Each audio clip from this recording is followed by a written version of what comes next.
बिस्मिल्लाहिर्रहमानिर्रहीम। अस्सलाम वालेकुम नाज़रीन, मैं हूँ राना इमरान और आप देख रहे हैं हिस्ट्री एंड स्टोरी चैनल। मोहतरम नाज़रीन, आज हम आपको हज़रत नूह अलैहिस्सलाम के ज़माने में आने वाले सैलाब के बारे में बताएंगे और उनकी कश्ती के हवाले से बताएंगे कि यह कश्ती कितनी महारत से बनाई गई।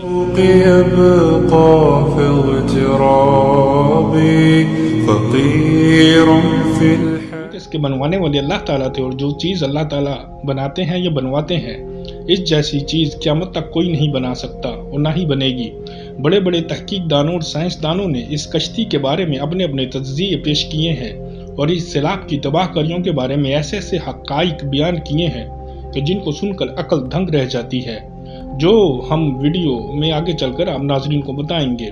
और जाहिर सी बात है, जब हम तूफ़ान नूह और कश्ती नूह अलैहिस्सलाम की बात करते हैं तो लाजमी हज़रत नूह अलैहिस्सलाम की भी बात करेंगे। तो वीडियो शुरू करने से पहले आप दोस्तों से गुजारिश है कि चैनल को सब्सक्राइब कर दे और बेल आइकन को प्रेस कर दे। हम देख रहे हैं कि आप प्यारे दोस्त सब्सक्राइब का बटन दबाने में काफ़ी सुस्त साबित हो रहे हैं। हम जब भी आप सबसे चैनल सब्सक्राइब करने की गुजारिश करते हैं, आप भी उसी वक्त इस बात को नज़रअंदाज कर देते हैं। आप प्यारे दोस्तों से दरख्वास्त है कि दरिया दिली का मुजाहरा करें और चैनल को सब्सक्राइब कर दें और बेल आइकन को प्रेस कर दें। तो फिर आइए वीडियो शुरू करते हैं। अल्लाह ताला ने हज़रत नूह अलैहिस्सलाम की दुआ कबूल की और हज़रत नूह अलैहिस्सलाम को हिदायत फरमाई कि वो एक कश्ती तैयार करें ताकि मोमिनीन इस अजाब से महफूज रहें जो अल्लाह के नाफरमानों पर नाजिल होने वाला है। हज़रत नूह अलैहिस्सलाम ने लकड़ी के तख्तों से कश्ती बनाना शुरू कर दी। अंजील की रवायत के मुताबिक कश्ती 300 क्यूबिट लंबी, 50 क्यूबिट चौड़ी और 30 क्यूबिट ऊंची थी। अब आप नाज़रीन सोच रहे होंगे कि ये क्यूबिट क्या है, यानी किस किस्म की पैमाइश है, इसका कुछ पता नहीं चलता। बहरहाल मुहक्किकीन ने लंबाई, चौड़ाई और ऊंचाई के दरमियान जो निस्बत बताई है, इसको फिट में तब्दील करने से यह नतीजा मुरत्तिब होता है कि कश्ती की कुल लंबाई 450 फीट और चौड़ाई 75 फीट और ऊंचाई 30 फीट थी। अंजील के बाद कदीम नुस्खों से यह भी पता चलता है कि किनारों से कश्ती झुकाव लेते हुए बतदरीज ऊपर की तरफ उठाई गई थी, यहाँ तक कि दोनों किनारे 30 फीट ऊपर जाकर इस तरह एक दूसरे के करीब आ गए थे कि ऊपर महज 1 क्यूबिट जगह बाकी बची थी। कश्ती का फर्श मुस्ततील था, यानी 75 फीट चौड़ा और 50 फीट लंबा। कश्ती कई मंजिला थी। जदीद दौर के माहिरीन जहाज साजी का ख्याल ये है कि ये कश्ती तरक्की याफ्ता टेक्नोलॉजी की बेहतरीन मिसाल थी। कश्ती को हवा, तूफानी पानी, बारिश, कीचड़ और मिट्टी में फंसने से महफूज रखने के लिए इससे बेहतर पैमाइश मुमकिन ना थी। इस पैमाइश से बनाई गई कश्ती की मिसाल 1842 में एक शख्स आई के ब्रूवल ने ग्रेट ब्रिटेन नामी एक जहाज बनाया था जो कश्ती नूह की पैमाइश रखता था, जिसने सैकड़ों कामयाब समुद्री सफर की और बेशुमार समुद्री तूफानों का मुकाबला किया। आज भी बड़े बड़े आइटलैंकर इसी तरीके पर बनाए जा रहे हैं। सूरह यासीन की आयत नंबर 41 से इस बात का इंकिशाफ होता है कि इससे पहले इंसान इस बात से वाकिफ न था कि दरियाओं और समंदरों को किस तरह अबूर किया जाए। हज़रत नूह अलैहिस्सलाम के दौर में तैयार की जाने वाली ये कश्ती नूह इंसानी की पहली कश्ती थी। अल्लाह ताला ने हज़रत नूह अलैहिस्सलाम को ये इल्म अता किया और आपने आज से हज़ारों साल कबल जो कश्ती तैयार की वो तरक्की याफ्ता टेक्नोलॉजी का शहकार थी। ऐसी आला तरीन टेक्नोलॉजी आज भी कारामद है और ये फन नूह इंसान की अगली नस्लों को मुंतकिल होता रहा, आज भी मौजूद है और आइंदा भी मुंतकिल होता रहेगा। हज़रत नूह अलैहिस्सलाम को कश्ती की तैयारी में मसरूफ देखकर कुफ़ार ने मजाक उड़ाया। जब कभी इनके इधर से गुजरना होता तो वो आवाज़ें कसते और गुरूर और तकब्बर से गुस्ताखी के मुर्तकिब होते। आखिर कश्ती नूह तैयार होगी, अल्लाह के अजाब का वक्त आया तो हज़रत नूह अलैहिस्सलाम ने पहली अलामत ये देखी कि पानी उबलना शुरू हो गया है। हज़रत नूह अलैहिस्सलाम को हुक्म हुआ कि अपने मानने वालों के हमरा कश्ती में सवार हो जाएं और हर जानदार का एक एक जोड़ा कश्ती में रख लें। जब वही इलाही की तामील हो गई तो हुक्म हुआ, ए पानी बरसना शुरू हो जा, और ज़मीन के चश्मों को हुक्म दिया कि वो पूरी तरह उबल पड़े। इस अजीम तूफान में कश्ती बाहिफाजत तैरती रही। तूफानी हवाओं और बारिश का सिलसिला एक मुद्दत तक जारी रहा, यहाँ तक कि तमाम तौहीद का इनकार करने वाले पानी में गर्क हो गए और अपने इंजाम को पहुँच गए। हज़रत नूह अलैहिस्सलाम ने तूफ़ान अज़ाब के वक्त अपने बेटे याम की हिफाजत के लिए अल्लाह ताला से दुआ की। अल्लाह ताला फरमाते हैं, और नूह ने अपने रब को पुकारा और कहा कि ऐ परवरदिगार, मेरा बेटा मेरे अहल ही में से है और तेरा वादा सच्चा है और तू बेहतरीन हाकिमों में से है। اللہ تعالیٰ نے فرمایا اے نوح یہ تیرے اہل میں سے نہیں ہے، یہ بد کردار ہے، بس تجھ کو ایسا سوال نہ کرنا چاہیے جس کے بارے میں تجھ کو علم نہ ہو۔ میں بلا شبہ تجھ کو نصیحت کرتا ہوں کہ تو نادانوں میں سے نہ بن۔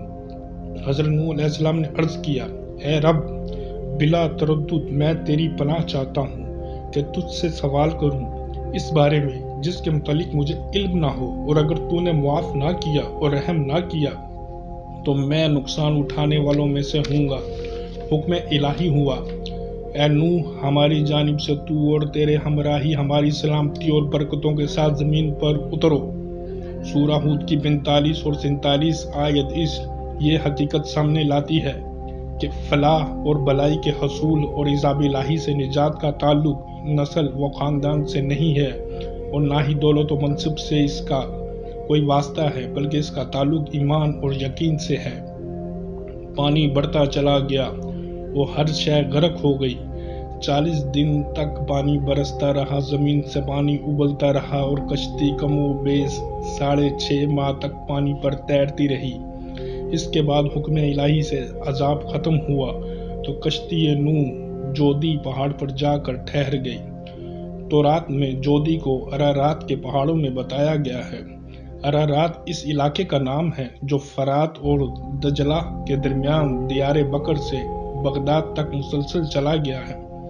پانی آہستہ آہستہ خشک ہونا شروع ہو گیا اور کشتی کے مسافروں نے امن و سلامتی کے ساتھ خدا کی زمین پر قدم رکھا۔ کشتی کے مسافروں کے علاوہ روئے زمین پر سے ہر جاندار چیز نابود ہو چکی تھی، اور زمین کو دوبارہ آباد کرنے والے بس یہی لوگ تھے جو طوفان سے بچا لیے گئے تھے۔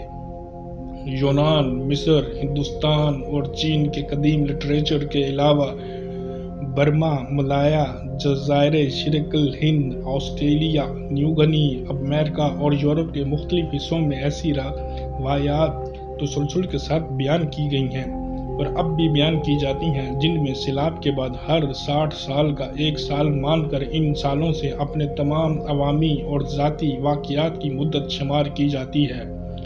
ہندوؤں کے نزدیک سیلاب نوح کا زمانہ ایسا واقعہ ہے جس کو وہ یادگار سمجھتے ہیں اور اس کو جل پریان کہتے ہیں۔ 1929 میں خلیج فارس کے قریب قدیم شہر کی کھدائی کے دوران بہت گہرائی میں 10 فٹ موٹی تہ کی مٹی ملی تھی۔ معائنے کے بعد کھدائی کی نگرانی کرنے والے سائنسدانوں نے اعلان کیا کہ قرب و جوار کی زمین کی سائنسی تجزیہ سے یہ ثابت ہوا ہے کہ مٹی کی یہ تہ ایک زبردست طوفان کی باقی ماندہ تلچھٹ ہے۔ جنوبی میسوپوٹامیہ کے دریا کی وادیوں میں ہر جگہ ایسی ہی مٹی کی تہیں دریافت ہوئی ہیں۔ پچھلی صدی کے سائنسدانوں کو خیال تھا کہ پانی اچانک چڑھا تھا اور یہ کہ بلند سے بلند تر پہاڑ کی چوٹی بھی پانی میں ڈوب گئی تھی۔ ہمالیہ، انڈیز، آلپس اور امریکہ کے سلسلہ کوہ راکیز پر جو پانی کے نشان آج بھی موجود ہیں وہ اس بات کو ثابت کرتے ہیں کہ پانی اچانک ہی چڑھا تھا۔ دریائی جانوروں کے ڈھانچوں کے نشانات سے بھی اس بات کی تصدیق ہوتی ہے۔ ماہرین بتاتے ہیں کہ جو مردہ جانور سالم حالت میں پائے گئے ہیں ان میں تکلیف اور کرب نمایاں ہے، اور اس بات کا کوئی ثبوت نہیں ملتا کہ ان پر کسی گوشت خور جانور نے حملہ کیا تھا یا ان کا گوشت جسم سے الگ ہوا ہو۔ ان کی سب سے واضح مثال سائبیریا سے نکلے ہوئے ایک ایسے سالم جانور کی ہے جس کا جسم کھال اور بال سمیت برف میں بالکل محفوظ حالت میں ملا ہے۔ یہ جانور بے حد جسیم ہے اور ان جانوروں میں سے ہے جن کا وجود چند ہزار پہلے تک تھا اور اب ناپید ہے۔ اس کی آنکھیں، جسم کی کھال اور بال اس بات کی شہادت فراہم کرتے ہیں کہ اس کی موت اچانک کسی حادثے سے ہوئی ہے۔ اس کے منہ میں وہ گھاس جو حادثے سے پہلے کھانے کے لیے اکھاڑ چکا تھا، اور وہ گھاس جو اس کے پیٹ سے نکلی حیرت انگیز طور پر اس قسم کی گھاس میں سے ایک ہے جو گرم علاقوں میں پائی جاتی ہے۔ کشتی کی ایک روایت ساری دنیا کے باسیوں میں بے حد مشترک ہے۔ زیادہ تر مذہبی کتابیں بھی ایک کشتی کا تذکرہ کرتی ہیں جس کے ذریعے بچ جانے والوں نے نسل انسانی کو باقی رکھا، اور ان روایات کا کھوج لگانے اور ان کی اصلیت تک پہنچنے کے دوران سائنسدانوں کو جن دیگر باتوں کا پتہ چلا ہے وہ حیرت انگیز انکشاف ہیں۔ ان انکشافات سے انسانی عظمت کا ایک نیا باب کھلتا ہے۔